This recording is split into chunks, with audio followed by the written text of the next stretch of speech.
The ITV studios felt different that evening. The bright lights of Piers Morgan Uncensored blazed down on the interview set, where Piers Morgan sat across from one of Britain's most distinguished legal minds, Baroness Brenda Hawley. What was supposed to be a routine discussion about the British legal system was about to become something far more explosive. Morgan had spent the first 20 minutes of the interview in his typical style, interrupting, grandstanding, and trying to catch his guest off guard with provocative questions. But sitting across from him was someone who had spent decades handling far more intimidating situations than an aggressive television host. Baroness Hawley, the former president of the Supreme Court and the first woman to hold that position, sat calmly in her chair, her hands folded, her expression patient but alert. At 78 years old, she had faced down hostile barristers, challenging appeals, and constitutional crises that had tested the very foundations of British democracy. But Morgan, emboldened by his reputation for demolishing guests who couldn't match his aggressive style, was building toward what he clearly believed would be a devastating attack. He had spent weeks preparing what his producers privately called the feminist takedown, a systematic attempt to embarrass Britain's most prominent female judge on live television. Baroness Hawley, Morgan had begun with his trademark combination of false sincerity and barely concealed hostility. You've made quite a career out of championing women's rights and so-called progressive causes. But don't you think your personal politics have compromised your ability to interpret the law objectively? The question was designed to put Hawley in an impossible position. Either admit that her judicial decisions were politically motivated, or defend positions that Morgan could then attack as evidence of bias. It was classic Morgan, a loaded question disguised as legitimate journalism, but as Hawley began her measured response, explaining the difference between personal views and judicial decision-making with the precision of someone who had spent 5 decades in legal practice, Morgan made a critical mistake. He assumed that because she was being polite and respectful, she was vulnerable to the kind of attack that had made him famous. What happened in the next 45 seconds would not only end Morgan's reputation as an untouchable media bully, but would also create a viral moment so perfect in its demonstration of intellectual superiority over bluster that it would be studied as a masterclass in handling hostile media environments. This wasn't just going to be another Piers Morgan interview. This was about to become the moment when one of Britain's most arrogant media personalities discovered what happens when you try to intimidate someone who has spent their entire career dismantling the arguments of people far more intelligent and prepared than you are. The studio audience could sense something building. Morgan's production team, watching from the control room, were already preparing graphics and follow-up segments that would amplify what they expected to be another classic Morgan demolition of a progressive figure. They had no idea they were about to witness their host's complete and total humiliation at the hands of someone who understood both the law and human nature better than he ever would. Before we dive into this incredible showdown that left Piers Morgan completely speechless and showed the world what happens when preparation meets arrogance, make sure to let us know in the comments where you're watching from. And don't forget to hit that subscribe button so you never miss these epic moments when media bullies get exactly what they deserve. To understand the magnitude of what was about to unfold on live television, you need to know exactly who these two figures are and why this confrontation represented such a critical moment in British media and legal culture. Piers Morgan had built his media empire on controversy, confrontation, and the systematic humiliation of guests who dared to appear on his shows, unprepared for his particular brand of aggressive journalism. From his early days as a tabloid newspaper editor to his television career spanning CNN, BBC, and ITV, Morgan had perfected the art of making interviewees look foolish through relentless interruption, loaded questions, and theatrical outrage. Morgan's interview style was legendary for its calculated cruelty and theatrical flair. He would research his guests extensively, looking for vulnerabilities, contradictions, or controversial statements that he could exploit for maximum dramatic effect.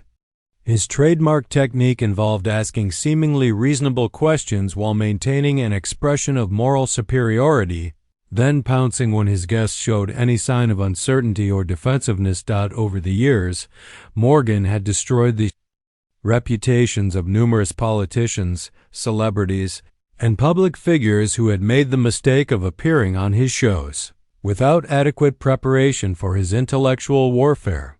His audience loved watching him systematically demolish people they viewed as representatives of liberal elite thinking or progressive politics.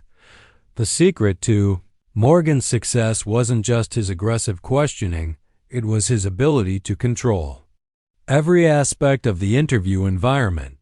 The studio lighting was designed to make him look authoritative while potentially unflattering to guests.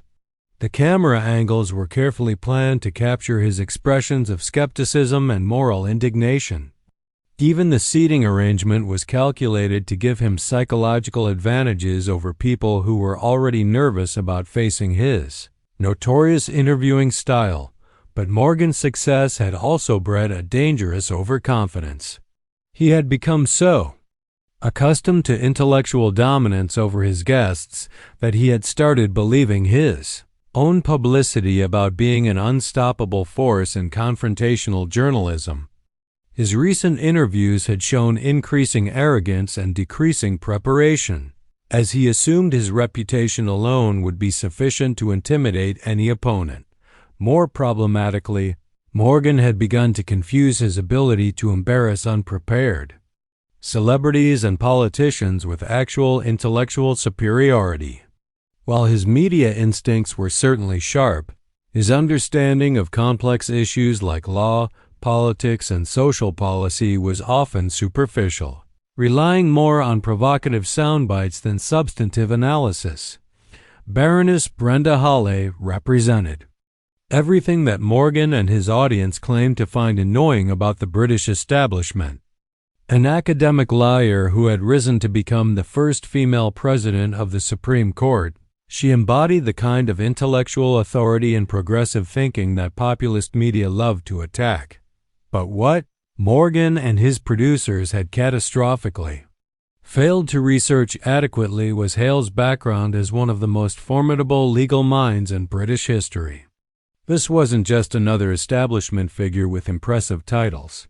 This was someone who had spent over 5 decades winning legal arguments against the most brilliant barristers, judges, and constitutional scholars in the English-speaking world. Hale's rise to the pinnacle of British law had been anything but typical.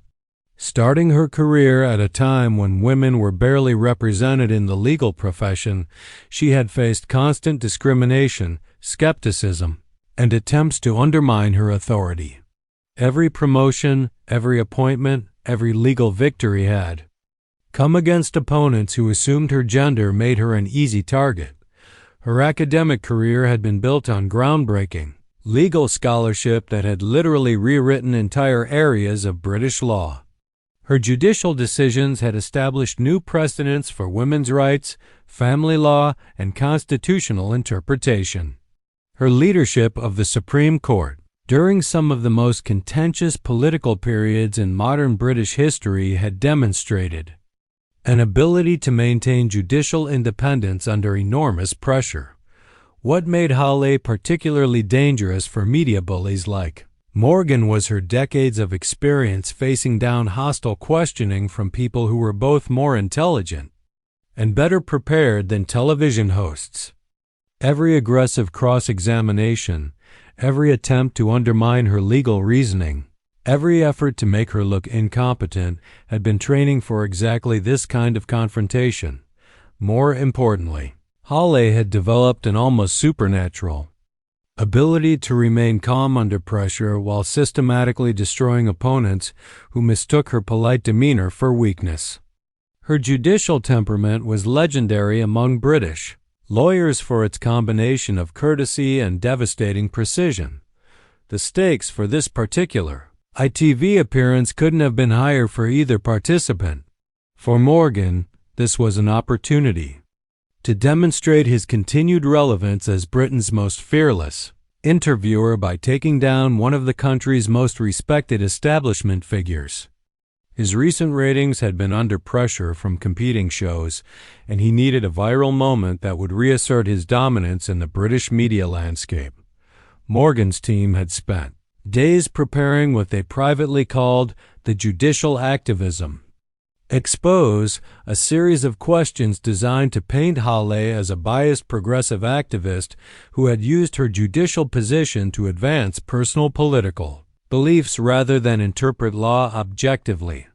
They had researched her most controversial decisions and prepared attacks that would force her to defend positions that could be portrayed as evidence of inappropriate judicial bias. For Hale, appearing on Morgan's show represented both an opportunity to educate the public about the judicial system and a significant risk to her post-retirement reputation. Success would demonstrate that intelligent, principled public discourse could survive even the most hostile media environments. Failure would provide populist media with ammunition to dismiss the entire judicial establishment as out of touch.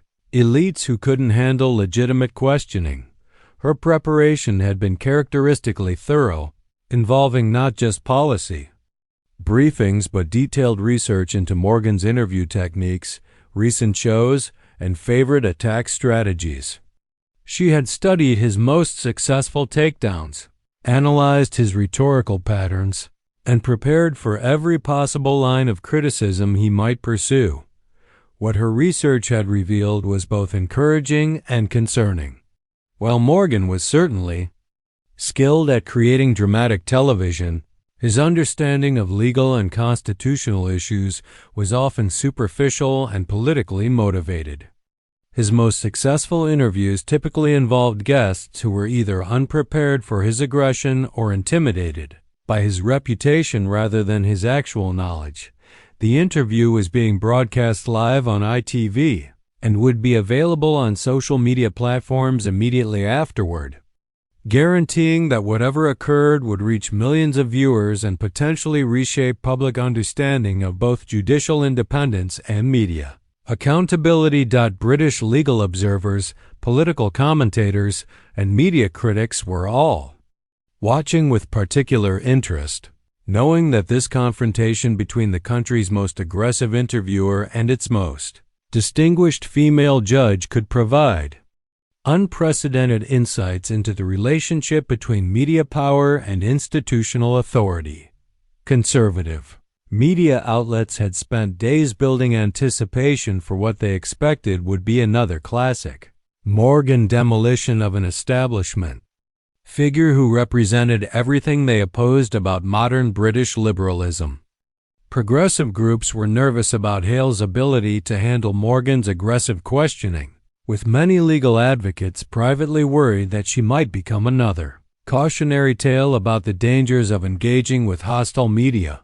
What neither side expected was that they were about to witness one of the most complete reversals in British television history, delivered by someone who had spent her entire career preparing for exactly this kind of intellectual combat at the highest levels of legal and constitutional argument. The first half hour of the interview had proceeded according to Morgan's carefully orchestrated plan. He had established his authority through a series of provocative questions about judicial independence and constitutional interpretation, positioning himself as the voice of common sense, questioning an out-of-touch legal elite. Baroness Hale. Morgan had begun with his characteristic combination of false deference and barely concealed hostility. You spent your career making decisions that affected millions of people's lives. But as someone who was never elected by anyone, what gave you the right to essentially override the will of Parliament and the British people? It was classic Morgan, a question designed to make his guest appear either arrogant about unelected power or defensive about democratic legitimacy.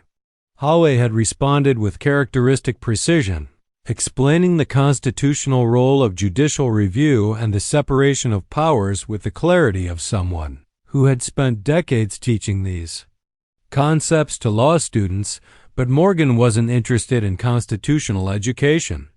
He was building towards something much more personal and devastating, waiting for the right moment to drop his prepared attacks and watch Hawley crumble under pressure. As the interview continued, Morgan's questions became increasingly aggressive, and his tone more openly challenging. He interrupted her responses more frequently, made dismissive facial expressions for the camera, and began incorporating the kind of loaded language that signaled to his audience that he was preparing to deliver a devastating blow. "Let me ask you about something more specific, Baroness," Morgan said, his voice taking on the prosecutorial tone that his viewers recognized as a prelude to total destruction. "During your time on the Supreme Court, you made several decisions that seemed to prioritize women's rights and minority interests over traditional British values and established precedent. How do you respond to critics who say you were more of a political activist than an impartial judge?" The question was carefully constructed to hit multiple targets simultaneously: her gender, her judicial philosophy, her legitimacy, and her patriotism. Morgan was essentially arguing that Hale's legal decisions were motivated by personal politics rather than law, while simultaneously suggesting that supporting women's rights was somehow un-British. Hawley handled the accusation with remarkable composure, calmly explaining how judicial decisions are based on legal precedent and constitutional principles, rather than personal preferences, while providing specific examples of how her most controversial rulings had actually followed established legal doctrine. But her measured response seemed to frustrate Morgan further, as if he had expected her to become defensive or angry about his characterization of her judicial record. His questions became increasingly personal and his tone more obviously hostile, as if he was taking her intellectual competence as a personal challenge to his authority. "Baroness, let me be very direct with you," Morgan said, leaning forward, with the kind of aggressive posture that was his signature interviewing style. "You've written extensively about feminism and women's rights throughout your career. Don't you think it's inappropriate for a sitting judge to have such obvious political biases? How can the British people trust that your legal decisions weren't influenced by your personal agenda?" The attack was devastating in its implications. Morgan was essentially accusing Hawley of judicial misconduct by suggesting that her academic writings and personal beliefs had corrupted her ability to interpret law objectively. It was the kind of accusation that could destroy a judge's reputation if it went unanswered effectively, but instead of being intimidated by Morgan's aggressive questioning, Hawley responded with even greater precision and authority, citing specific cases where she had ruled against positions that might have aligned with her personal views, and explaining how judicial oath and professional ethics required judges to set aside personal preferences when interpreting law. Morgan's frustration was now becoming visible to everyone watching. The interviewer, who prided himself on intellectual dominance over his guests, was being systematically outmaneuvered by someone whose understanding of law, ethics, and constitutional principles far exceeded his own superficial grasp of these complex issues. "Look, Baroness Hawley," Morgan said, his voice now carrying unmistakable irritation, "I've interviewed hundreds of politicians and public figures, and I can usually tell when someone is giving me prepared talking points instead of honest answers. Are you going to actually engage with the substance of my questions, or are you going to keep hiding behind legal jargon and academic theories?" The question was a direct attack on Hale's honesty and intellectual integrity, suggesting that she was either lying about her motivations or too cowardly to defend her actual beliefs. Morgan was essentially calling her a dishonest coward on live television, using the kind of personal attack that had destroyed dozens of previous guests. But as Hawley began to respond to this unprecedented assault on her character, explaining how legal precision and constitutional accuracy weren't jargon, but essential elements of judicial reasoning, Morgan made the fatal mistake that would define the rest of the interview and ultimately his media reputation. Instead of listening to her response or acknowledging that he might be facing someone whose knowledge exceeded his own, his ego and frustration drove him to interrupt her with the kind of condescending dismissal that had become his trademark technique for silencing opponents. "Oh, come on, Baroness," Morgan said, cutting her off mid-sentence with a dismissive wave of his hand and a theatrical expression of exasperation. "You can't seriously expect viewers to believe that your decades of feminist activism had no influence on your judicial decisions. That's either naive or dishonest, and I don't think you're naive." The interruption was disrespectful enough, but Morgan compounded his error by adding a smirk and a tone that suggested he found her legal expertise amusing rather than impressive. He was essentially treating one of Britain's most distinguished judges like a confused undergraduate who didn't understand the complexity of the issues being discussed. The studio fell noticeably quieter, as everyone present recognized that Morgan had crossed from aggressive questioning into open disrespect territory. His producers looked concerned, his audience seemed uncomfortable, and even Morgan's usual supporters in the studio were beginning to question whether he had gone too far. But then Morgan made the catastrophic mistake that would end his reputation as an untouchable media force. Emboldened by what he interpreted as his successful establishment of intellectual dominance, he decided to deliver what he believed would be the knockout blow that would leave Hawley looking completely out of her depth. "Let me help you out here, Baroness Hawley," Morgan said, his voice dripping with condescension as he prepared to deliver what he was certain would be a devastating final attack. "Maybe instead of all this legal theory and constitutional complexity, you could just give our viewers a simple, honest answer about whether you think your personal political beliefs influenced your judicial decisions. Can you do that for us?" The question was insulting on multiple levels. Morgan was essentially calling Hawley incapable of honest communication, too academically pretentious to speak plainly, and intellectually dishonest about her own motivations. He was treating one of Britain's most respected legal minds like a politician caught in a scandal, who needed help formulating a believable excuse. But as the full implications of Morgan's disrespectful treatment began to sink in among viewers and studio observers, something unexpected happened. Instead of appearing flustered, defensive, or angry about this systematic assault on her intelligence and integrity, Baroness Hawley simply paused, looked directly at Morgan with the kind of steady gaze that experienced judges use when they're about to deliver a verdict, and prepared to respond with the precision and authority that had made her legendary among British lawyers. The energy in the studio shifted dramatically as everyone present suddenly realized that Morgan had just made a critical error in judgment. He had assumed that because Hawley was being polite and respectful, she was vulnerable to the kind of bullying that had made him famous. He was about to discover that some people's courtesy masks a level of intellectual firepower that can destroy unprepared opponents in a single, perfectly crafted response. What happened next would be replayed millions of times across social media platforms, analyzed by media critics as a masterclass in intellectual combat, and remembered as one of the most complete destructions of a media bully in British television history.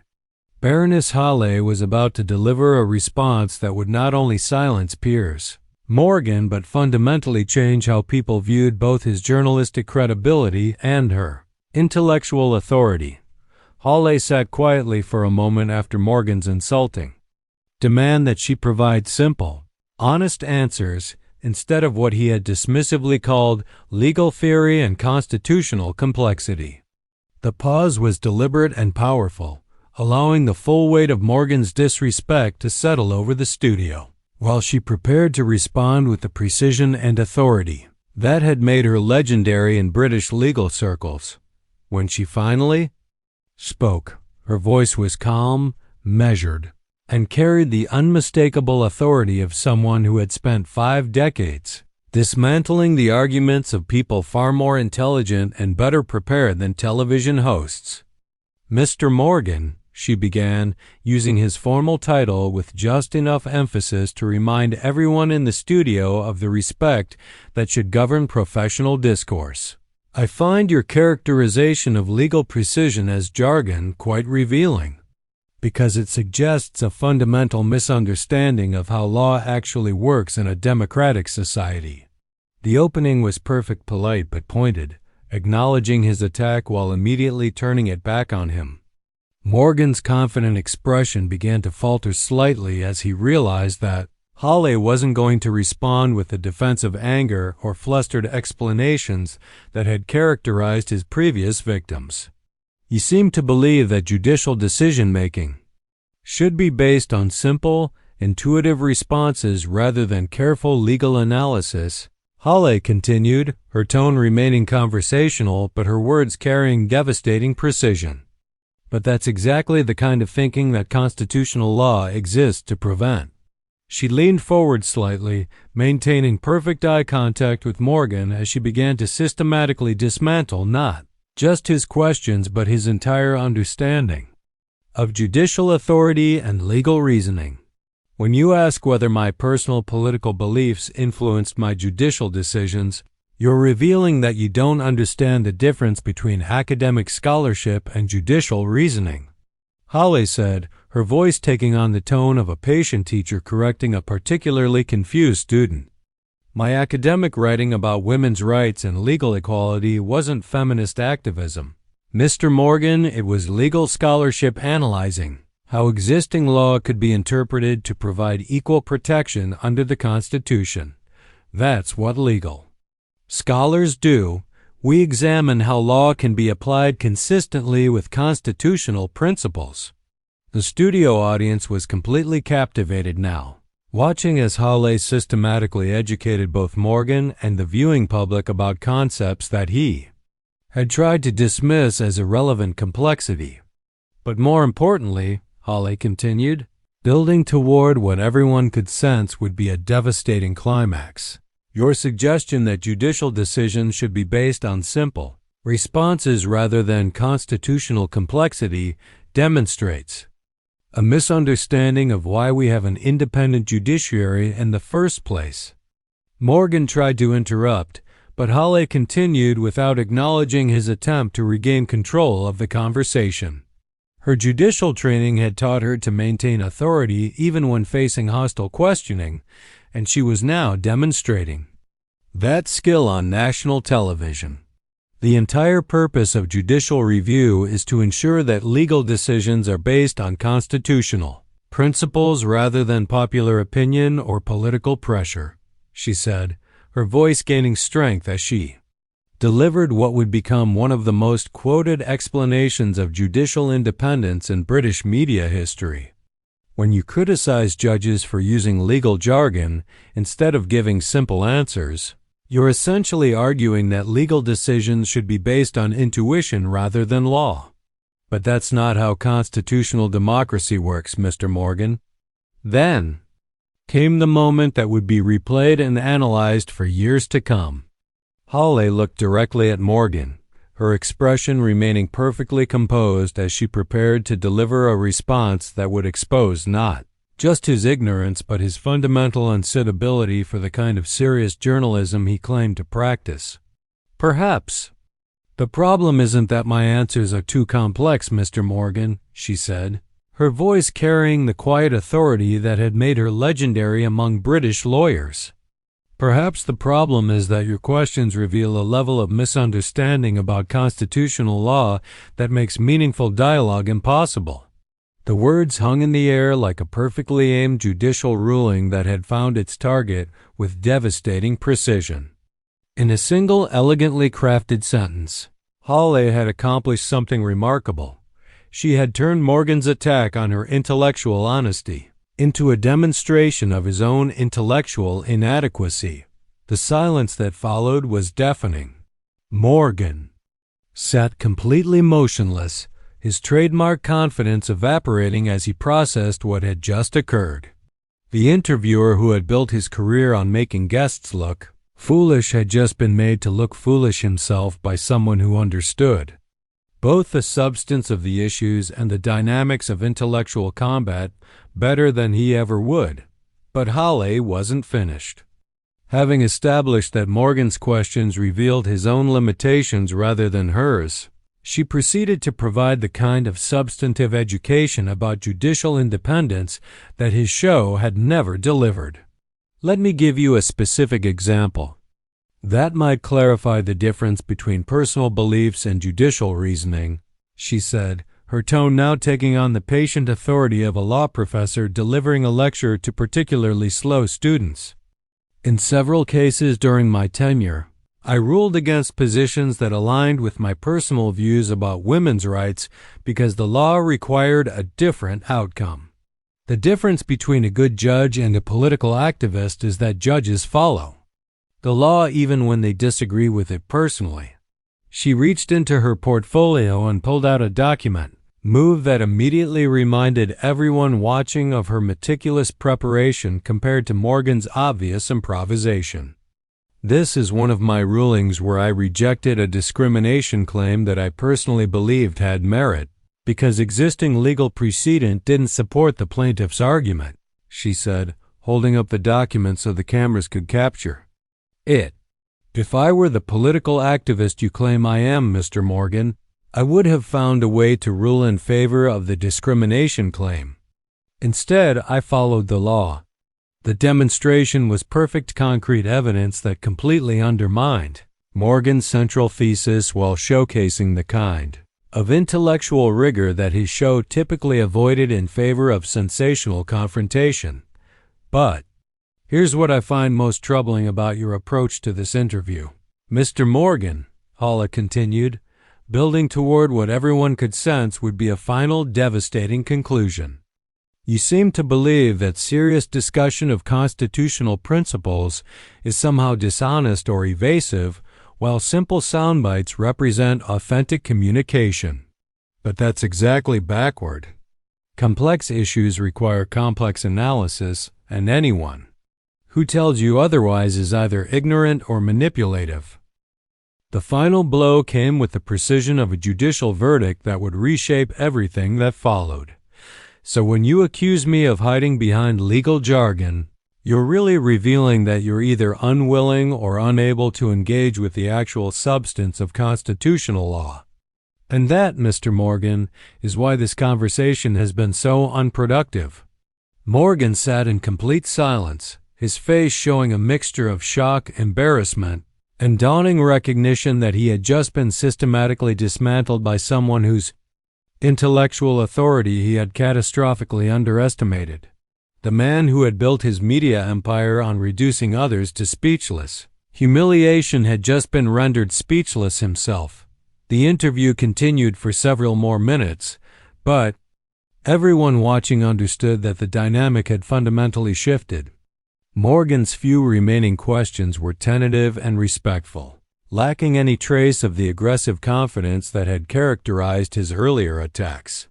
Hawley responded with continued grace and authority, using the remaining time to provide substantive education about judicial independence and constitutional law that Morgan's show had never offered. By the time the interview concluded, political observers and media critics were already recognizing that they had witnessed something historic, not just a brilliant response to hostile questioning, but a complete reversal that had exposed the intellectual emptiness behind one of Britain's most successful media bullies.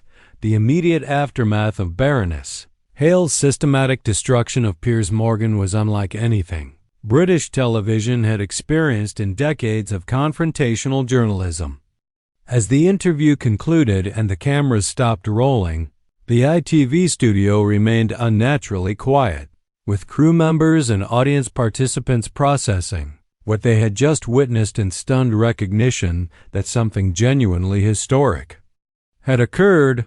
Morgan himself sat motionless in his chair for several seconds after the interview officially ended, his usual post-show routine of glad-handing audience members and speaking to reporters completely abandoned.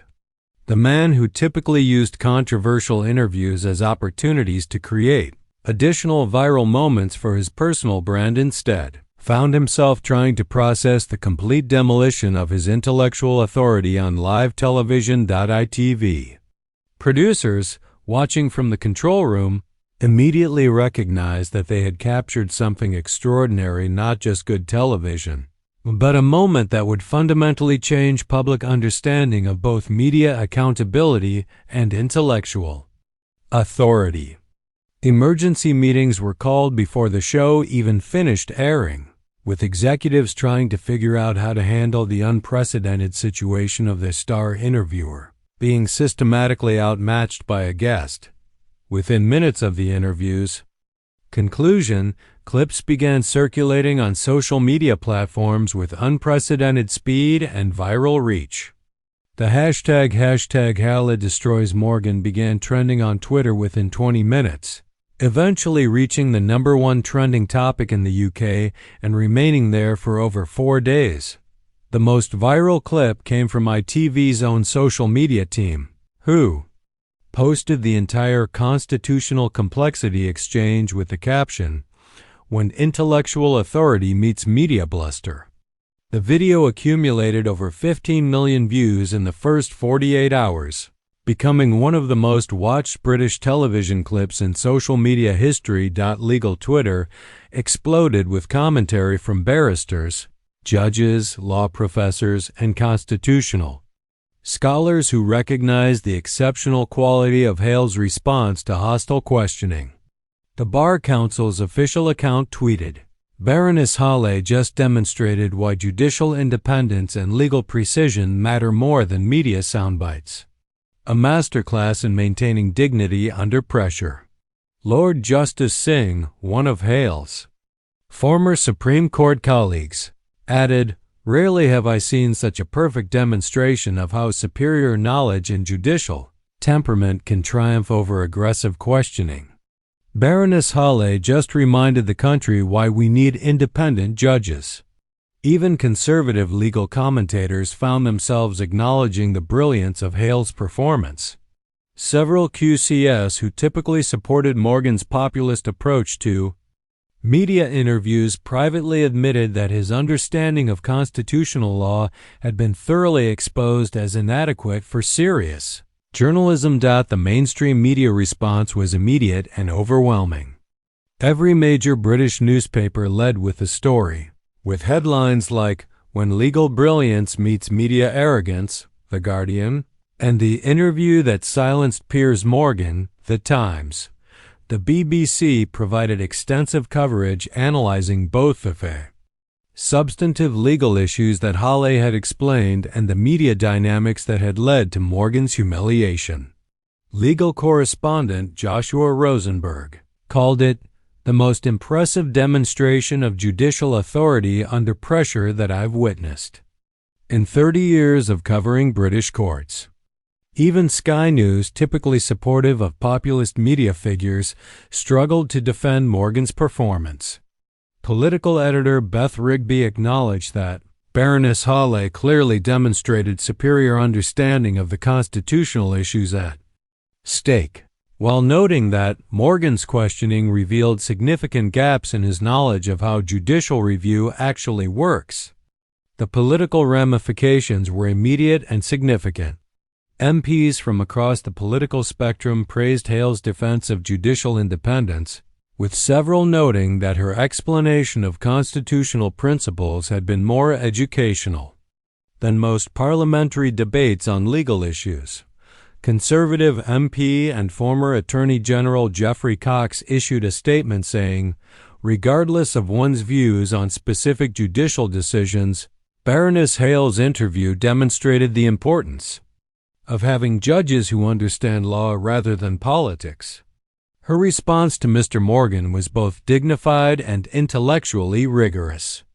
Labour's Shadow Justice Secretary added, Baroness Halley just showed the country what judicial authority actually looks like. Her ability to maintain both courtesy and intellectual precision under hostile questioning is exactly why we need independent courts. For Halley herself, the transformation was immediate and profound. Her office was overwhelmed with speaking requests from universities, legal organizations, and media literacy groups, who wanted her to explain judicial independence and constitutional law to broader audiences. Within 48 hours, Oxford, Cambridge, Harvard, Yale, and the London School of Economics had all extended invitations for her to deliver lectures on judicial authority and media accountability. The BBC invited her to present a documentary series on constitutional law, while several publishers competed for rights to her memoir. But perhaps the most significant development came from the legal education community. Within a week of the interview, law schools across Britain began incorporating clips of Hale's performance into their curricula as examples of effective legal communication under pressure. Professor Mark Elliott at Cambridge announced that he would dedicate an entire seminar to analyzing the interview, calling it a perfect demonstration of how legal precision and intellectual authority can triumph over media aggression. The University of London's Constitutional Law program created a case study around the incident for their advocacy training courses. The Judicial College, responsible for training British judges, requested permission to use the interview as a teaching tool for handling hostile media questioning. Senior judges privately acknowledged that Hale's performance had set a new standard for judicial communication with the public. For Morgan, the impact on his media career was profound and lasting. His ratings dropped significantly in the weeks following the interview, as viewers began questioning whether his aggressive style actually produced meaningful journalism or simply entertainment, at the expense of substantive discourse. More damaging was the effect on his credibility as a serious interviewer. Media critics began scrutinizing his previous interviews more carefully, identifying other instances where his lack of subject matter expertise had undermined the quality of his questioning. The Guardian's media columnist wrote, "The Halley interview exposed what many of us have suspected for years, that Morgan's reputation for tough journalism often masks a fundamental lack of preparation and understanding. When faced with someone who actually knows their subject, his technique falls apart completely." Several high-profile potential guests declined interview requests in the following months, with their representatives privately citing concerns about Morgan's competence to conduct serious discussions on complex topics. ITV executives reportedly expressed private concerns about Morgan's future with the network, particularly given the growing criticism of his interview style and its impact on the channel's reputation for serious journalism. The broader implications for British media culture were significant and lasting. The interview became a case study in how aggressive questioning could backfire when deployed against prepared, knowledgeable opponents, and how intellectual authority could triumph over media positioning. Journalism schools began using the interview to teach courses on interview preparation and the importance of subject matter expertise, analyzing both Morgan's failure to understand the topics he was discussing and Hale's success in maintaining authority while educating the public. Media literacy organizations started citing the interview as an example of how viewers could distinguish between genuine journalism and entertainment disguised as news, noting that Hale's substantive explanations provided more educational value than Morgan's provocative questions. A year after the interview, the impact on both figures remained profound. Halley had established herself as one of Britain's most trusted voices on constitutional issues and was frequently consulted by media outlets seeking expert analysis of legal developments. Morgan, meanwhile, continued to struggle with the long-term damage to his reputation as a serious interviewer. His subsequent shows focused increasingly on celebrity interviews and lighter topics, with many observers noting that he seemed to avoid booking guests who might challenge his understanding of complex issues. The moment when Hale said, "Perhaps."